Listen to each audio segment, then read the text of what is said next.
Welcome to Upwards, sponsored by the Microsoft Aspire Experience, where we share stories and insights to help you grow 1% better in your personal and professional life every episode. Here are your hosts for today's episode, Zach Zhu and Jay Lee. Today, we have a lovely guest for our episode. She's a writer, a podcast producer, a podcast host, and a voice talent all in one. Woo. Her voice probably sounds very familiar because she's the one that has been introing every single episode y'all have listened to so far.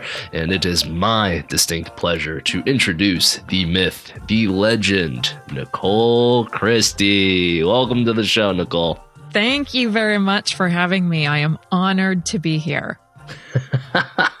And I think we can just jump right in here just to level set with everybody. How did you get into the world of storytelling, this magnificent, lovely world that it is? Oh, man. It goes way back to when I was just a little wee one. I would say my first venture into storytelling, if I can go that far back, was when I was 4, and I would narrate family road trips from the back seat of the car. So my parents just gave me a cassette player. I'm totally dating myself, and a microphone. And I would just all the way through Yellowstone talk about what we were seeing and the squirrels and the mountains. And so that was kind of my first crack at it. And then I just kind of, knew that I liked telling stories. I would make up stories also all the time about like imaginary friends, and then tell like my grandmother, who would then go to my mom and be like, hey, so what about that friend of Nicole's? And my mom was like, that's not real. She has a very active imagination for storytelling. She's not telling you real stories. So it kind of started in, sort of this oral storytelling tradition. And then when I got into school and I started writing when I was about 7, wrote my first short story, and that kind of got me interested in writing stories in that medium. And I remember reading books, and I would read the copyright page, and down at the bottom of the copyright page, it always has like the publisher's address, like, something Avenue, the Americas, New York, New York. And I remember pointing to that page and talking to my mom and saying, where is that? Because that's where books are made. And we got out the map, and my parents showed me where is New York, New York. And ultimately I did end up there for 5 years of my career in life, which was pretty awesome. But I had this vision in my head of writers sitting in like a big room writing all the books. I didn't really understand how that worked, but either way, that was kind of my foray into it as a little wee tyke. That's awesome. That's lovely. Yeah. What about later on in life? You have this gift and this passion for storytelling. How did you build a career based off of it? Yeah, I always knew that I wanted to be a writer. And like I said, I thought it would be books or plays or, something in that realm, journalism. So when I got to college, I started out majoring in journalism. I actually didn't find the major very interesting. So I switched to English Lit, and I was like, I'm reading more than I'm writing, and I like to read, but I want to be writing a lot. And then very strangely, I ended up majoring in sociology because I love human behavior, and I did a ton of writing, not necessarily storytelling, but a lot of research and a lot of writing. And then my first job out of college was in radio doing sales and marketing promotions. I wasn't on the mic, but I still was just like, always like, how can I write? How can I write? And so somehow I started writing the ad sales customer newsletter. Like anytime I could have an opportunity to write something, report something. And then ultimately, I had a couple different jobs that were sort of meandering along this path of communications, but I kept just thinking, this isn't enough writing. This isn't enough writing. And in 2000, again, I'm dating myself, it was a long time ago, I left a job and I was like, I want my title to be writer. I don't want to be marketing specialist. I don't want to be, anything like that. It needs to be writer. That's all that I want to do. And that was how I ended up at Microsoft. I ended up getting hired as a writer on the HR communications team. I was the first HR communications person at Microsoft. And it was fun because I got to do a lot of storytelling, which wasn't really a thing back then. It was more HR communications, like kind of more dry about your benefits and whatnot. And I thought, can we start telling human human stories about how people use these things, like how it touches their lives, because benefits obviously really touch people's lives. It's really human. It's about their health. It's about their finances, about their career, and had managers that completely empowered me to do that level of storytelling. And they're like, yeah, let's make benefits communications fun and creative and have fun with it. Go, here's your budget. I was 27 years old. They were just like, here's your budget. Go do amazing things. So that was kind of how I got my start finally, in professional storytelling in a way that probably most people would not have thought was even an avenue into it. Yeah, that's awesome. And it's really awesome to hear about how you did that at Microsoft too, and how you kind of pioneered the stories that a lot of people in HR are doing right now, because especially as Microsoft is trying to be more and more focused on employees, wellness, etc., those stories are what kind of draw people here. And that's why we have the podcast right now, to tell employee stories too. Exactly. Yeah. We're doing those stories. Exactly. And going a little bit more into your ventures into storytelling, we did a little digging on your background, Nicole, if you don't mind. And we know that you also have... Good. That's good show research. Exactly. Stock people. Yeah. I was wondering, what was it like when you decided to create your own company and based off of storytelling and to tell other people's stories? Yeah, that was 16 years ago. I went from Microsoft. That was when I had my New York adventure. And I was going to New York to actually work for a big consulting firm doing communications and storytelling. But then also it was kind of my opportunity to get more into the storytelling I really love doing, and comedy and features writing and essays and all that. So I was doing that as well. And I had always had this very entrepreneurial spirit, also from when I was a young tyke, and I would sell records. I had a record stand out in front of our house. Most kids had a lemonade stand.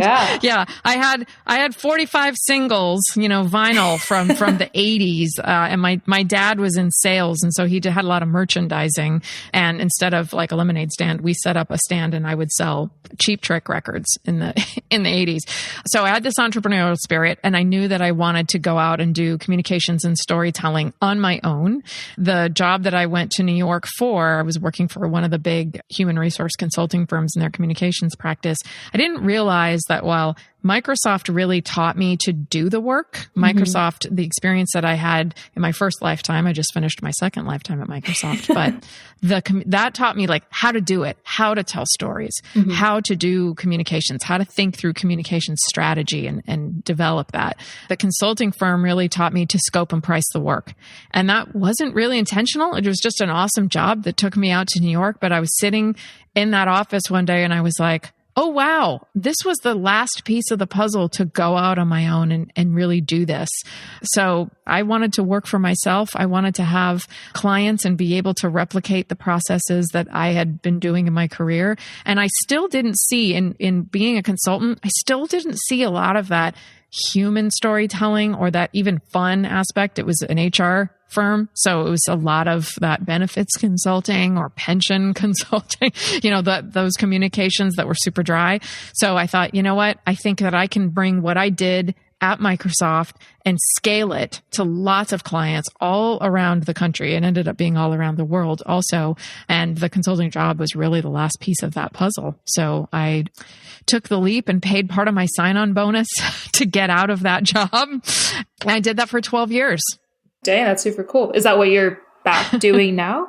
I've left Microsoft now and I'm working for myself again, but I'm actually doing podcast production. So I'm not going back to doing internal communications. So that's another story that we can talk about. The reason why I thought you had such an interesting story, on top of also just having a career in storytelling, because having a career in storytelling is awesome, and just having a creative career in general is something that I feel like a lot of people aspire for and don't really realize is a open opportunity and possibility, but also the fact that you worked in corporations before starting your own company, then you had the guts to really go off and start your own company, and then you did that for 12 years, and then you came back to Microsoft, then now you're off to doing your own venture again. And I feel like that kind of perspective is just invaluable to all sorts of different degrees. Sure. So I guess the question really there is just, How did you do it? Like, what was your mindset throughout the entire process? So most of my career has been either at Microsoft or having my own business. That's literally the bulk of my career. And I've had 2 lifetimes at Microsoft. I just wrapped up my second. So the first one was about 5 years. Then I had my own business for 12 years. And then I've just finished 4.5 years on my second tour of duty at Microsoft. But I think, the first time around Microsoft it's really where I caught my communications chops. It's how I learned to do storytelling. It's how I learned to do communication strategy. It's how I learned to work with lots of different people and collaborate. I learned to partner with vendors in design and production and video and all the things that bring communications to life, that bring storytelling to life, as it takes a village. And so Microsoft, the first time around, really taught me how to do the work. And then I went into consulting. I did that for a whopping 10 months in New York. And I was telling Jay, I didn't realize that when I took that job, it was just a cool job at a big consulting firm in New York. I thought, this is great. I'm going to go to New York City. I'm going to be a communications consultant at a big firm. It's really exciting. But not realizing that was the piece of the pie that I didn't know that I had, which is it taught me to scope and price my work as a consultant, doing that kind of work. So I had signed a 2-year contract and I had a signing bonus attached to that. And I knew on day 2 that it wasn't going to work out. I thought, oh my God, I made a huge mistake. This is a great place, but I am in the wrong job. And I was going through a lot of personal things at the time. I was getting a divorce and I'd obviously moved across the country from Seattle. And I just thought, I just need to stay here and just kind of sort this out and figure it out. But I had a great manager, I had a great team. It was a great firm, but it just wasn't the right fit for me sort of culturally. And it wasn't speaking fully enough to the entrepreneur in me. So 10 months in, I was like, I'm ready to go. And I marched into my manager's office and I was like, hey, this is awesome. And I love you guys, but I really need to go work for myself. And they were nice enough to prorate my signing bonus. And I wrote a check and walked out the door and packed up my office and was like, I guess I'm in business for myself. But they were nice enough to be my first client, because I actually had some leverage because I was leaving at the beginning of a very busy season. And they were like, please stay for 3 more months. I was like, I'm not going to do that, but how about I basically opened my own thing and work for you under my own shingle. So that was sort of an interesting transition from Microsoft, like being corporate, learning how to do the work, and then going into consulting and learning how to price and scope the work, which is a very important part of consulting, and also learning to manage client relationships with lots of different industries, whereas Microsoft, you're just working with your colleagues and people at Microsoft and everybody kind of speaks the same language. Being a consultant, I was like, I'm working in pharma, I'm working in banking. I had clients in all different industries. And then obviously I knew how to price my work. So that was valuable. And then being an entrepreneur, it's just an incredible adventure roller coaster. I had flexibility and freedom. This is 16 years ago when nobody worked from home, but I always knew that I wanted to be able to work anywhere, whenever I wanted. Nobody was doing that in 2005. So I was like, well, I guess this is what you have to do that. And I loved the variety of working with lots of different clients. And a lot of them were previous Microsoft colleagues. A lot of people I reached out to, I was like, hey, remember this stuff I did at Microsoft? I'm doing it on my own now. And some of them had gone on to other companies, but hired me. Some were still at Microsoft. I picked up a ton of business from Microsoft. So that was awesome. That was an awesome thing. And then I kind of transitioned from storytelling in the employee communications space and HR communications, which is what I started in. And over time, I started working and collaborating with other people like marketing strategists and designers. And we would come together. We each owned our own businesses, but we'd sort of come together as a collective. And not only was my client roster growing, but also my skill set started to grow. So I started to learn more about marketing communications, brand communications, and naming, and all of these things that were not something I'd had a lot of experience in, developing voice guidelines for companies. And also, just getting into some different things, speech writing, script writing, things that I'd wanted to do, but just hadn't had the opportunity to do in my full-time career at Microsoft and my consulting career. So that was kind of an unexpected turn as well. And then I came back to Microsoft.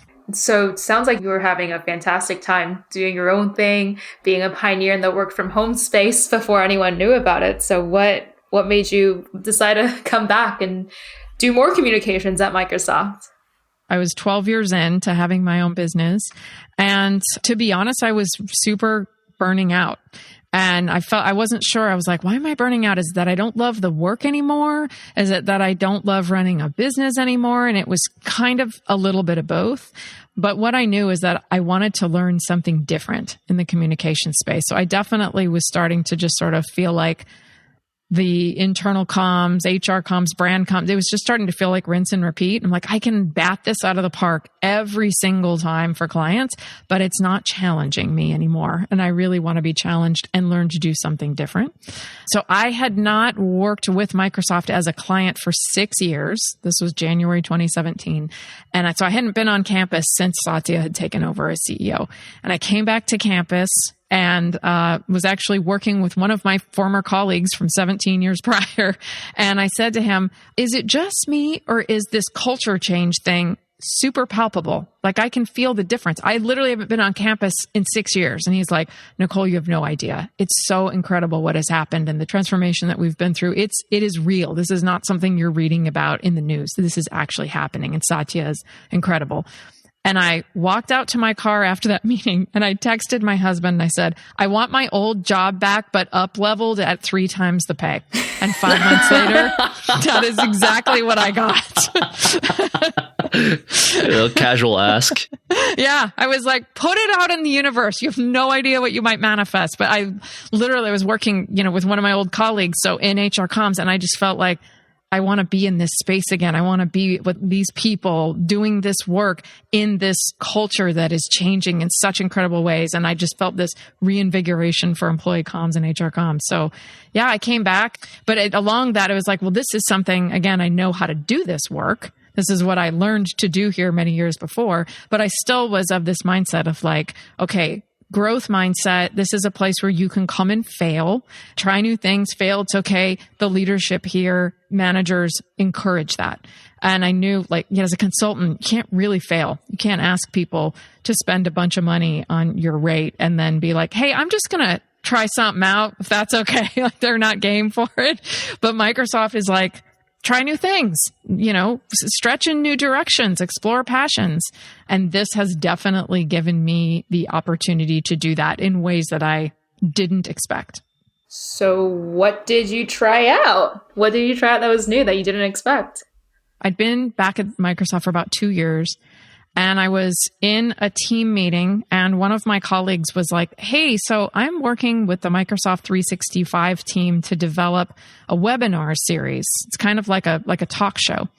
And does anybody want to host these? There's like 6 episodes. It's at studios. It's on camera. You got to host interviews with all of our colleagues because we're basically going to share with our customers the things we've learned in communications. It's called modern communications and best practices and all of that. And I thought, I have an improv background. So I was like, I feel like this is something I could do, but why me? Why would I do that? Like, nobody wants me to do that. I'm a senior manager. I'm not some, executive at the company. And I basically was sitting on my hand during the meeting, like, no, not going to do it. And then nobody volunteered. And my colleague said, well, if anybody thinks about it before the end of the day, just let me know. And at the end of the day, I was just burning a hole in my brain. And I wrote him and I was like, hey, so I think I could do that. I have an improv background. I haven't done a ton of stuff on camera, but I'm pretty comfortable presenting. But I only want to do the one episode about employee comms because that's what I know and I don't know any of the other stuff. And also I was like traveling a bunch and whatever. It's like, and he wrote me back. He said, you're hosting all of them and we'll work around your travel schedule. I was like, okay, all right, I guess I'm doing this. And I got thrown in front of a camera and learned to read a prompter and do interviews live in the moment and felt like, wow, I love doing this. It seems like it kind of comes naturally to me. I was working on the content. These were colleagues of mine. So it was really fun to think about how are we going to bring what you know in this space, as an exec comms leader or, Steve Clayton, who was our chief storyteller at the time. How do we bring your insights to life? And I loved working on that. So that was my first foray into this is something new and different in the comp space. And then from that, my manager at the time came to me and said, hey, I think that you have some real talent and you seem really excited about this kind of stuff. Would you be interested in doing a podcast? And I was like, Never heard of those. That could be, that could be something. And from all of that, we now have the Managers One-on-One podcast, which I co-host and produce. And that was another new thing that I learned. So those were two major pivots that, again, I came back to Microsoft to learn how to do something. And it's almost like it's, I feel like Microsoft is like an MBA program for me. I just learned so much whenever I'm a full-time employee there. Yeah. I mean, that is an absolutely insane background that you have, Nicole. And having all that entrepreneurship work under your belt, I'm just wondering how did that entire experience really translate into your time at Microsoft? Because after all the things that you kind of went through in your second stint at Microsoft, it was almost as if you were essentially an entrepreneur all over again, just with a lot more resources. Yeah, it kind of felt like that. And I think that's something, if you have an entrepreneurial spirit, people talk about being an intrapreneur, right? Where you bring an entrepreneurial spirit into a company. And for me, it was like finding those little projects where I could sort of, since some managers talk about like the 80-20, or 80% is your day job, 20% is sort of stretch assignments or little projects that kind of excite you and introduce you to something new or let you exercise a passion. And I think that's the beauty of, if you have this entrepreneurial spirit, where can you find those opportunities within the firm or the company, in this case, Microsoft, and just looking for that so that you can kind of still stoke that fire a little bit. There's a great example. One of the episodes of Managers One-on-One, we actually talked with Ranveer Chandra, who is sort of the brainchild behind Farm Beats. And that's exactly what he did. He had this idea. He had a spark. He had a passion. He's like, could I pursue this? Like, went to his manager and they thought through it and ended up going from something that started at Hackathon as just sort of this entrepreneurial little side project that Ranveer was really excited about. And then now is a full-blown product in AI for Earth that we sell to customers. We sell to Land O'Lakes and other customers.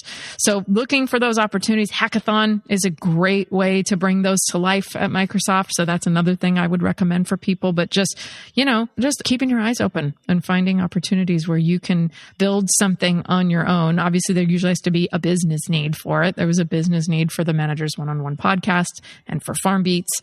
But just thinking about how you can kind of stoke your entrepreneurial spirit while you're an FTE. I feel like you're under like another evolution in a way, right, Nicole? I mean, you just wrapped up your second tour here at Microsoft. You've had 5 years of Microsoft experience starting out, 12 years of running your own company, and then another 4 to 5 years here at Microsoft again. Like, what is in the future for you, even though it definitely makes me sad that you are no longer here? Sure. Well, you still get to keep me around a little bit because I am still going to be working on the Managers One-on-One podcast. Woohoo. So, whoa. Yes. Okay. Very nice. That will continue with me, as a consultant.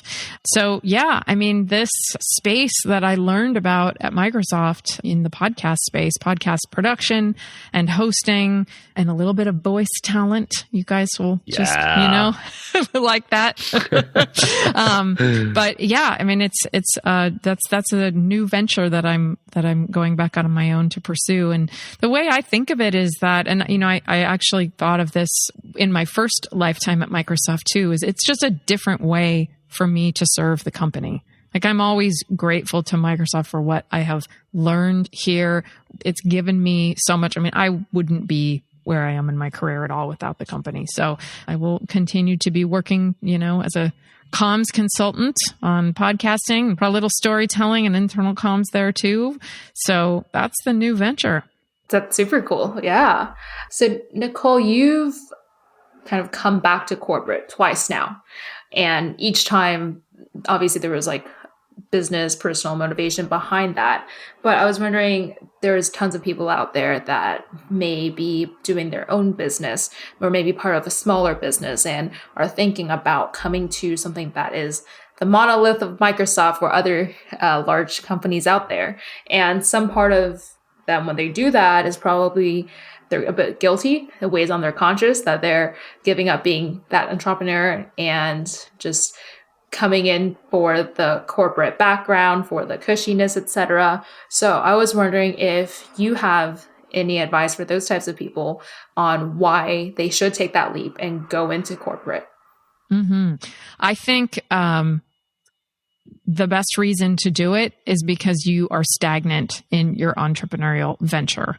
And that can happen, especially if you're working on your own. I was a one-woman company, and there's just not a lot of opportunities to collaborate with other people, to learn from other people, to learn from a company like Microsoft. The learning, it's not just like the formal learning, right? We have the channel where people can go take LinkedIn Learning courses and internal Microsoft courses and go to conferences and all that. That's available to you, but there are 180,000 people in the company who can mentor you, teach you, help you figure out a path forward. And for me, that was the best reason to come back, was to learn and also to have this place that is all about growth mindset, all about stretching, totally okay, fail, but fail forwards, learn from it. What did you learn? How do you make it better?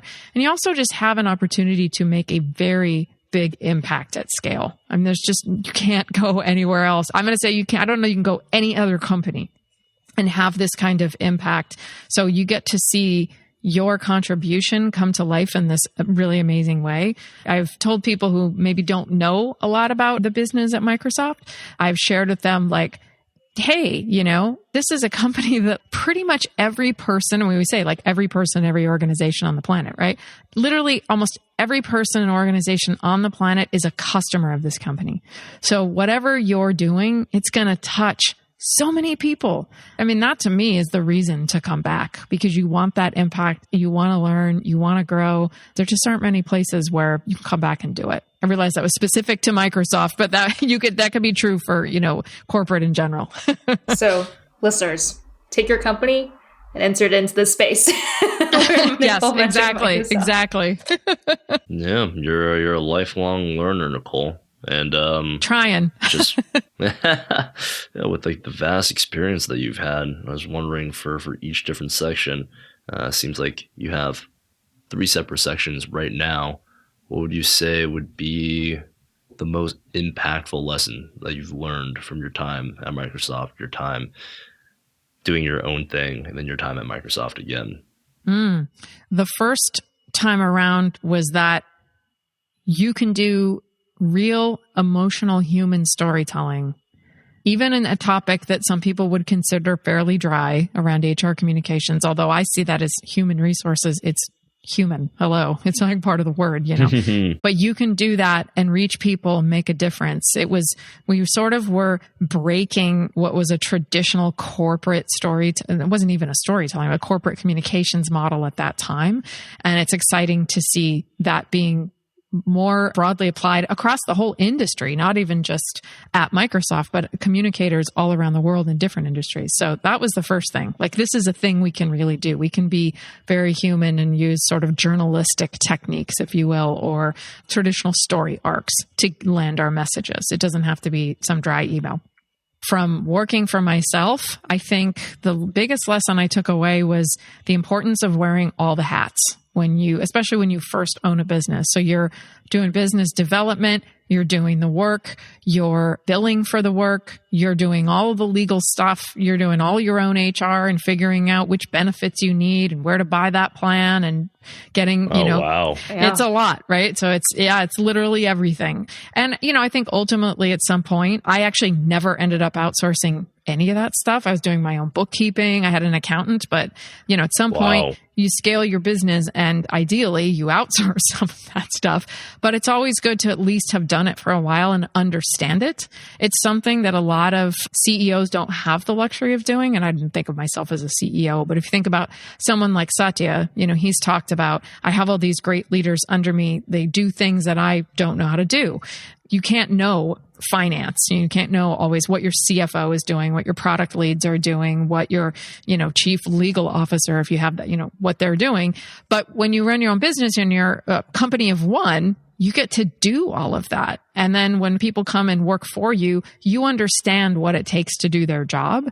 And you also can have very informed conversations about what's happening in your business. Even though you're not working in it the way you used to, there's real empathy that comes from knowing what goes into this person's job. So for me, that was the biggest lesson. It's like, learn how to do it all, and then ideally scale your business so you can just focus on what you're really good at, but have these great partnerships built on kind of empathy and understanding with the people that work with you on those functions. And then this last iteration at Microsoft, I think the biggest lesson I took away is that you can completely pivot halfway through your career. I'm doing something that I never thought I would do. Literally on the day that we wrapped Modern Communications 2 years ago, I burst into tears. And I said to my colleague that brought me into it, I said, I never thought that I would be able to do this in my job. And I just thought it would be something I had to do on the side, like doing improv on a stage or, something, making a short film or whatever. And I just feel like I got to bring all of those skill sets together. And also just the power of colleagues who lift you up. I mean, you just never know where it's going to come from. So yeah, big pivots are possible. And companies like Microsoft can support you in doing that. So future is focusing on storytelling in a different way. So storytelling on the mic versus on the page. There'll probably still be a little bit of storytelling on the page too. And that's both my own storytelling that I do, as well as partnering with people around the world, companies around the world to use podcasting, audio storytelling, I think is maybe a better way of thinking about it, as an impactful way to reach employees and brands. That's going to be my focus going forward. Oh, so really leaning in on podcasting. We love to hear that over here. It's our favorite. You guys know it. You nail it. I guess if you were to look back on your first venture into entrepreneurship, and now that you're starting your second venture with voice podcasting, storytelling via the mic, are there any changes that you would make to this go into making your own business? Anything you've learned that you could share with us? Yeah, I think just sort of on the thread from earlier is I'm realizing that as much as I'm like, you need to know how to wear all the hats and do all the jobs, it probably was not a great idea for me to do that for 12 years. I think it's part of what really burned me out.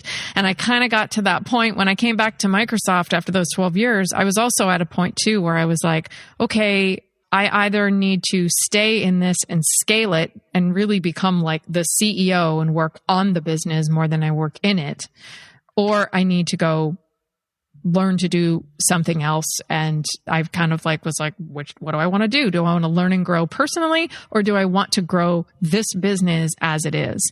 And that was when I was like, no, I want to go learn and grow personally. Maybe I'll come back to entrepreneurship and maybe I won't. I didn't really know when I left, even though I always had that spirit and that spark and that kid who sold records on the sidewalk in me.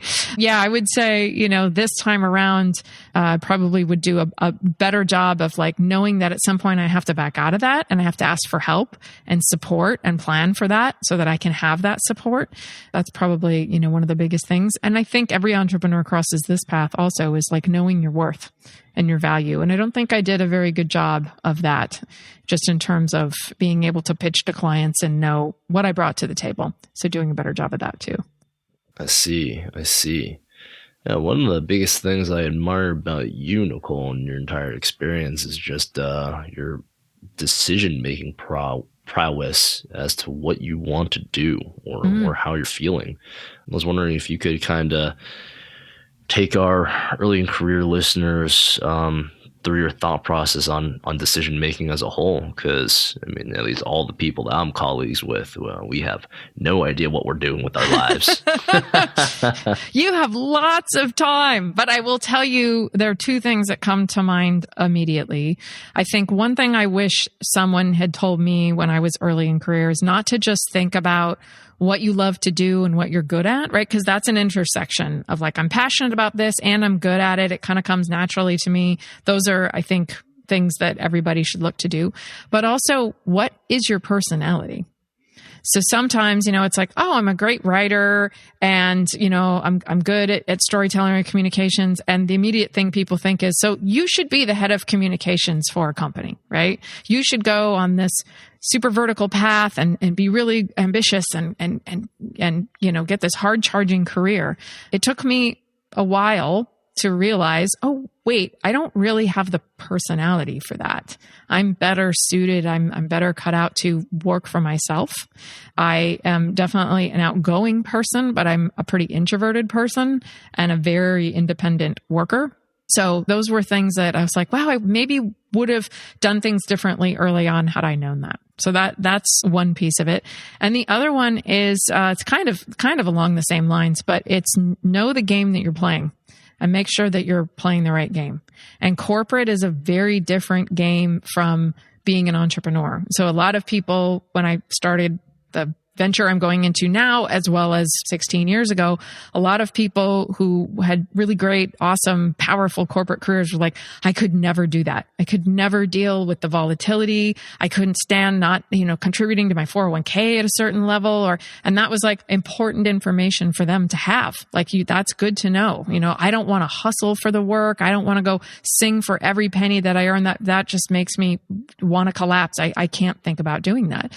Corporate is a little bit different, right? There's things like office politics and bureaucracy. And I'm just pointing out, the maybe not so positive, rosy side of things, but some people love that. I have a friend that went into consulting for a while and she was like, nope, I need to go back into it. I love figuring out what makes everybody tick and all the personalities and how do we align them. Wow. And I was like, whoa, no, I don't navigate that well nuts. at all. Yeah. So just like know that every option in your career, and I'm thinking corporate versus entrepreneurship specifically, but there is a game to be played. My husband's a musician. So he takes auditions and it's horrendously stressful, gets up in front of a stage and basically just, might fall flat on his face. And there are a lot of people are like, I could never do that career. But he's like, that's the game I want to play. It doesn't mean it's easy or that I necessarily like it, but it's better than the other options. It suits my personality really well. So just know what game you're getting into and make sure that it suits you. Yeah, that was super inspiring. If anything, that told me that you always have a choice. And it always depends on what you want. And people want different things. And you don't have to look at the person in the cubicle next door and see what they're doing because you two are fundamentally different. Totally. You're totally different. And something else matters to them. I mean, I spent a long time thinking, what's wrong with me? Why am I not, or also looking around, at a conference room table, seeing people really thriving in a corporate environment, and being like, do they really like this? They can't really like this, right? No,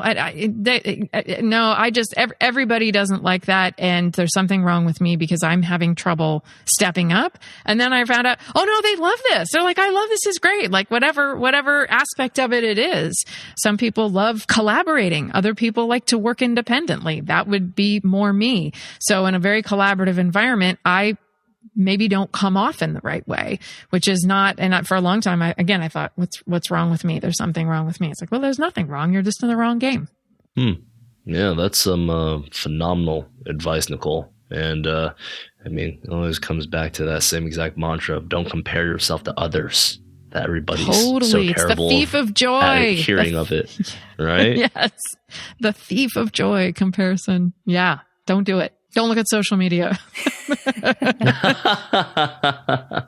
Very dangerous in the comparison regard. Yeah. So at what point in your career did you kind of figure that out, that you need to stop comparing yourself to others? About 2 years ago. Literally. This is a very, very new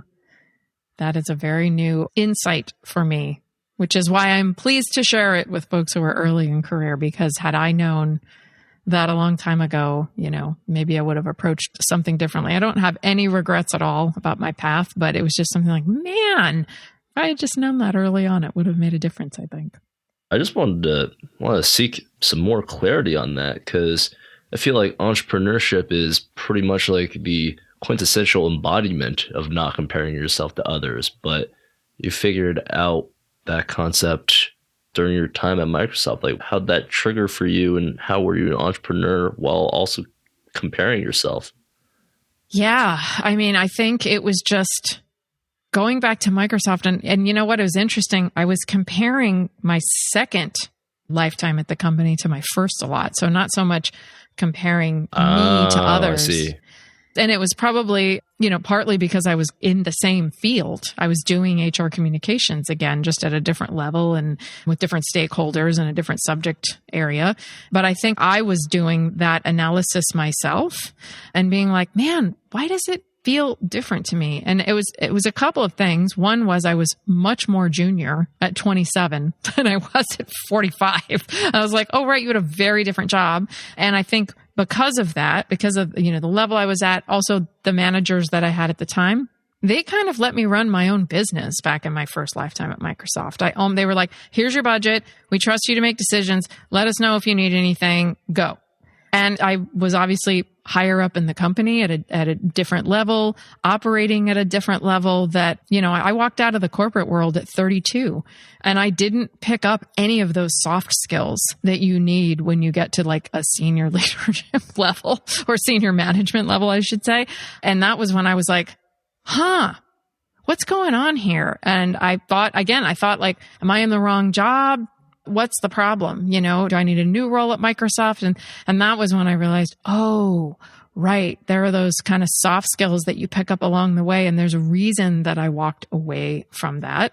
And I'm just kind of not cut out for this. And it's not about Microsoft. It's not about this job. It's not about my stakeholders. It's not the right fit for me personally. So it was kind of a deep analysis I did of the situation. Ooh, deep analysis. Scary. Self-reflection. It's a very good thing. If you don't go into the rabbit hole, which I also go in the rabbit hole sometimes. Well, I think that was an absolutely phenomenal conversation, Nicole. I can't thank you enough for all the guidance. Of course. So, Nicole, as we wrap up this conversation, just thank you so much for being here and sharing your journey. Based off of your experience, if someone who, let's say at Microsoft, wants to exhibit the entrepreneurial spirit in their day-to-day jobs, what can they do today to start that? I think there's two things, actually, if I can give you two things. So I think the first one is successful entrepreneurs are really good at finding a niche and filling it. And so finding a need that you can fill, you can bring your talent or your passion, or it lights you up. So being able to keep your eyes open every day at work and look for that and then pitching it. Like, I think I could make a difference in this way. I think I could solve this problem in this way or have some impact doing this. This is something that's not being done and I can do it. So that would be the first thing. And I think the second thing is, I think that one thing our culture has maybe not served us in doing is teaching all of us that we should be looking for things that make us happy. And I think happiness is more of a state and it's fleeting and it comes and goes just like anything else. But looking for, and this is something that I'm certainly trying to do as an entrepreneur in my latest venture, but looking for something not because it makes you happy, but because there's alignment. So it's aligned with something that you feel you're called to do, naturally good at doing, comes effortlessly to you, because everything is going to be stressful and pressure filled and you're going to have imposter syndrome. And people, I think if you're thinking, oh, I'm going to do this, it's going to make me happy. If I take this job or I do this job or I do this project, I'm going to be happy and I'm going to be happy. That's not going to happen. There will be happy moments, there will be unhappy moments. But if you feel like you're aligned with sort of a purpose that you have or something you're passionate about, that's something, again, successful entrepreneurs manage to do that. And if you can do that in your job as well, in a corporate job, I think it will make a big difference. That is awesome. Nicole, thank you so much for being here today. Thanks for everything that you said, for all the inspiration, and for just being so transparent about what we can do within our jobs and how to make changes. So thanks again for being on the podcast. Thank you so much for having me. It was my pleasure. Thanks for listening to Upwards. Be sure to subscribe on your preferred podcast platform and leave us a review. Learn more about the Microsoft Aspire experience at aka.ms/Microsoft Aspire experience. We'll catch you next time on Upwards.